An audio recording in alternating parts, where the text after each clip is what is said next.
இப்போது மாண்புமிகு மத்திய தகவல் ஒலிபரப்புத்துறை இணை அமைச்சர் டாக்டர் எல் முருகன் அவர்களை வரவேற்புரையாற்ற அன்புடன் அழைக்கின்றோம். We now invite our Honorable Minister of State, Information and Broadcasting, Dr. L. Murugan ji, to deliver the welcome address.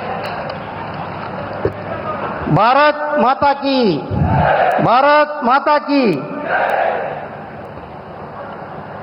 வரலாற்று சிறப்புமிக்க இந்த நிகழ்வுல நம்முடைய மாண்புமிகு பிரதமர் திரு நரேந்திர மோடிஜி அவர்கள் தமிழ்நாட்டுக்கு எப்பப்ப வர்றாங்களோ அப்பப்பெல்லாம் பல்வேறு நல்ல திட்டங்களை, வளர்ச்சி திட்டங்களை கொடுப்பது. இன்றைக்கு கிட்டத்தட்ட 5000 கோடி ரூபாய்க்கான வளர்ச்சி திட்டங்களை கொடுக்க தமிழகத்திற்கு வருகை தந்திருக்கின்ற மாண்புமிகு பாரத பிரதமர் மரியாதைக்குரிய திரு நரேந்திர மோடிஜி அவர்களே, மரியாதைக்குரிய தமிழகத்தினுடைய ஆளுநர் ஐயா RN ரவி அவர்களே, மரியாதைக்குரிய அமைச்சர் அண்ணன் வேலு அவர்களே, மரியாதைக்குரிய சட்டமன்ற எதிர்க்கட்சி தலைவர் அண்ணன் எடப்பாடி பழனிசாமி அவர்களே, மரியாதைக்குரிய சட்டமன்ற உறுப்பினர் சகோதரர் நயினார் நாகேந்திரன் அவர்களே, மற்றும் இந்த நிகழ்ச்சியில் கலந்து கொண்டிருக்கின்ற அதிகாரிகளே, பொதுமக்களே, பெரியோர்களே, உங்கள் அனைவருக்கும் கூட என்னுடைய அன்பு கலந்த வணக்கத்தை தெரிவித்துக் கொண்டு, நம்முடைய மாண்புமிகு பிரதமர் மரியாதைக்குரிய திரு நரேந்திர மோடிஜி அவர்கள் தமிழ்நாட்டின் மேல, தமிழ் மக்கள் மேல, தமிழ் மொழி மேல, தமிழ் கலாச்சாரத்தின் மேல அதிக பற்றில் வச்சிருக்கிறதுனால தான் இன்னைக்கு உலகம் முழுவதும் திருவள்ளுவருக்கு கலாச்சார மையங்களை அமைத்துக் கொண்டிருக்கிறார். மலேசியாவில், அமெரிக்காவில், ஐரோப்பாவில், ஸ்ரீலங்காவில், இப்படி உலகம் முழுவதும் திருக்குறளை 35க்கும் மேற்பட்ட மொழிகளில் மொழிபெயர்த்ததோடு தமிழகத்தினுடைய பெருமை, தமிழகத்தினுடைய இலக்கியங்கள், தமிழ் மொழி உலகம் முழுவதும் எடுத்து சென்று கொண்டிருக்கிறார்கள். அதே போல கிட்டத்தட்ட 12 லட்சம் கோடி ரூபாய்க்கு தமிழகத்தினுடைய வளர்ச்சிக்கு இதுவரையிலும் நிதி கொடுத்திருக்கிறார்.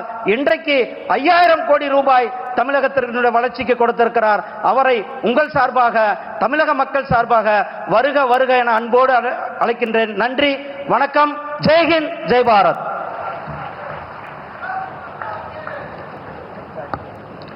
நன்றி ஐயா.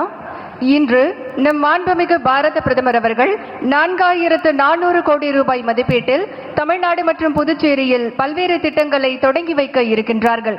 2157 கோடி ரூபாய் மதிப்பீட்டில் மரக்காணம் புதுச்சேரி தேசிய நெடுஞ்சாலை 332A 4 வழிச்சாலை திட்டம், 1853 கோடி ரூபாய் மதிப்பீட்டில் பரமக்குடி ராமநாதபுரம் தேசிய நெடுஞ்சாலை 87 4 வழிச்சாலை திட்டம் ஆகியவற்றிற்கு அடிக்கல் நாட்டி நவீனமயமாக்கப்பட்ட 8 அம்ரித் ரயில் நிலையங்கள், கும்பகோணம், ஏற்காடு மற்றும் வேலூரில் புதிய FM ஒலிபரப்பு மையங்களை தொடங்கி வைத்து 378 கோடி ரூபாய் மதிப்பீட்டில் சென்னை கடற்கரை சென்னை எழும்பூர் 4வது ரயில் பாதையை நாட்டிற்கு அர்ப்பணிக்குமாறு மாண்புமிகு பாரத பிரதமர் அவர்களை பணிவன்புடன் கேட்டுக்கொள்கின்றோம். We request the Honorable Prime Minister to now digitally unveil the plaques marking the laying of foundation stone, inauguration and dedication to the nation of various projects worth over 4,400 crore rupees.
பிரதமர் நரேந்திர மோடியின் தொலைநோக்கு தலைமையின் கீழ் இந்தியாவின் உள்கட்டமைப்பு ஏற்பாடுகள் மிகப்பெரிய மாற்றத்தினை ஏற்படுத்தி வருகின்றன.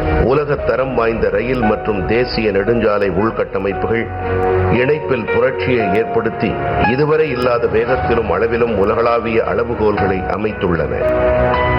உலகத் தரம் வாய்ந்த உள்கட்டமைப்பு திட்டங்களால் மாநிலத்தின் இணைப்பு மற்றும் வளர்ச்சி பாதை மறுவரையறை செய்யப்பட்டு மாற்றத்தின் காற்று தமிழகத்தின் முழுவதும் வீசி வருகின்றது.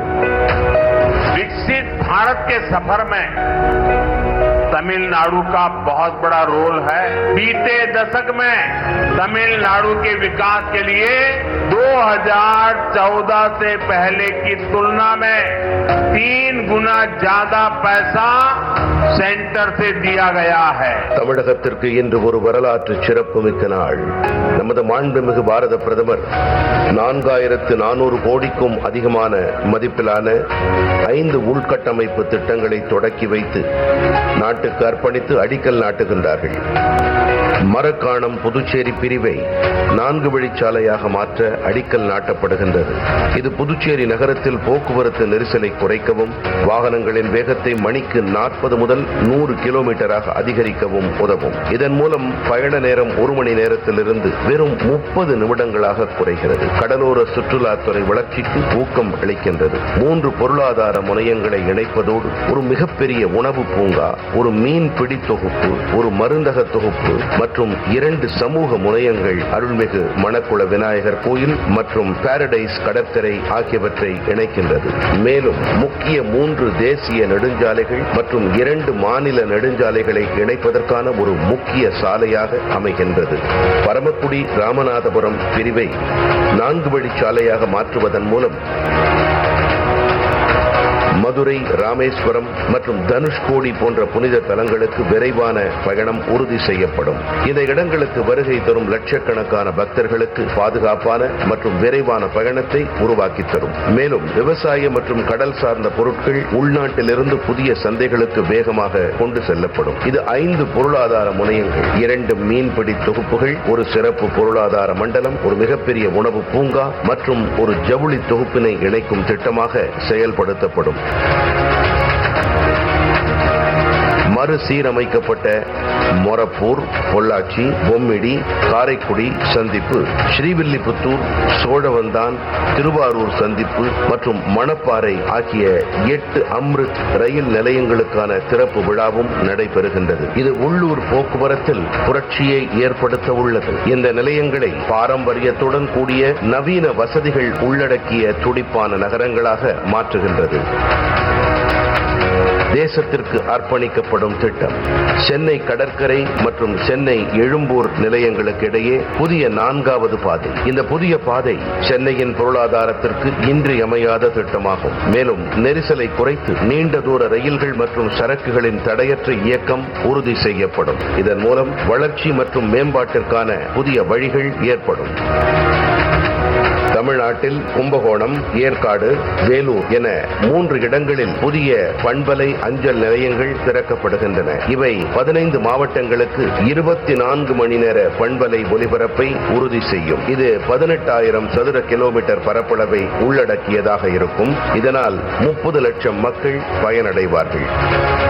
பிரதமர் திரு நரேந்திர மோடியின் தொலைநோக்கு தலைமையின் கீழ் தமிழ்நாடு முன்னேற்றத்தின் கலங்கரை விளக்கமாக மாறி வருகிறது. இது வளர்ச்சியடைந்த தமிழ்நாடு மற்றும் வளர்ச்சியடைந்த பாரதம் உருவாக வழிவகுக்கும்.